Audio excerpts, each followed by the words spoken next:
जब तक 140 करोड़ भारतवासी देशभक्ति और राष्ट्रवाद को अपना परम धर्म मानते नहीं है, तब तक इस प्रकार की घटनाएं देश को परेशान करते रहेंगे। आतंकी आग में झुलसता देश और सत्ता की चुप्पी। पहलगाम आतंकी हमले में जब 26 निर्दोष नागरिकों की जान गई तो पूरे देश ने सरकार से जवाबदेही की उम्मीद थी, लेकिन केंद्रीय मंत्री पीयूष गोयल के बयान ने सबको हैरान कर दिया। उन्होंने आतंकवाद जैसी राष्ट्रीय त्रासदी की जिम्मेदारी पूरे 140 करोड़ भारतीयों पर डाल दी। सवाल यह है कि क्या अब हर नागरिक अपनी सुरक्षा खुद करेगा? क्या सुरक्षा के लिए सरकार केवल तमाशबीन बने रहने के लिए है? जब देश को ठोस नीति और निर्णायक कार्रवाई की जरूरत है, तब सत्ता के शीर्ष पर बैठे लोग सवालों से कन्नी काटते दिख रहे हैं। देखिए ये रिपोर्ट। 22 अप्रैल को जम्मू कश्मीर के पहलगाम स्थित बैसारन घाटी में हुए आतंकी हमले ने पूरे देश को झंझोर कर रख दिया।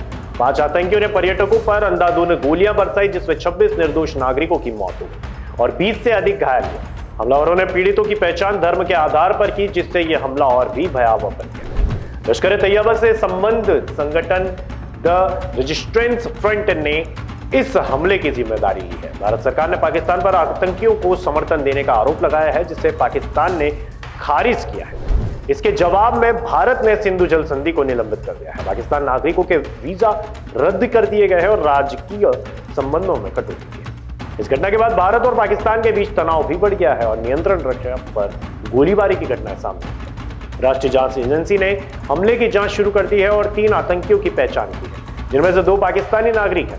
प्रधानमंत्री नरेंद्र मोदी ने हमले की कड़ी निंदा की है और दोषियों को सजा दिलाने का संकल्प लिया है। यह हमला 2008 के मुंबई हमलों के बाद भारत में सबसे घातक आतंकी हमला माना जा रहा है। लेकिन दूसरी तरफ देश के केंद्रीय मंत्री पीयूष गोयल का बयान सामने आया है, जो चौंकाने वाला नहीं बल्कि शर्मनाक और असंवेदनशील लगता है। उन्होंने कहा, हम सब 140 करोड़ लोग जिम्मेदार हैं ऐसे हालात के लिए। वाह मंत्री जी, इसका मतलब तो यह हुआ कि ना तो खुफिया एजेंसियां जिम्मेदार, ना सुरक्षा व्यवस्था, ना सरकार और ना बस अब से हर आतंकी हमला हो तो दोष दीजिए देश की जनता को।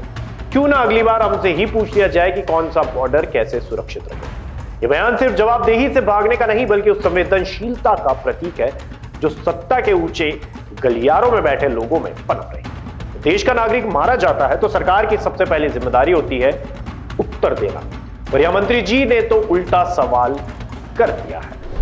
आज की तारीख में जब तक 140 करोड़ भारतवासी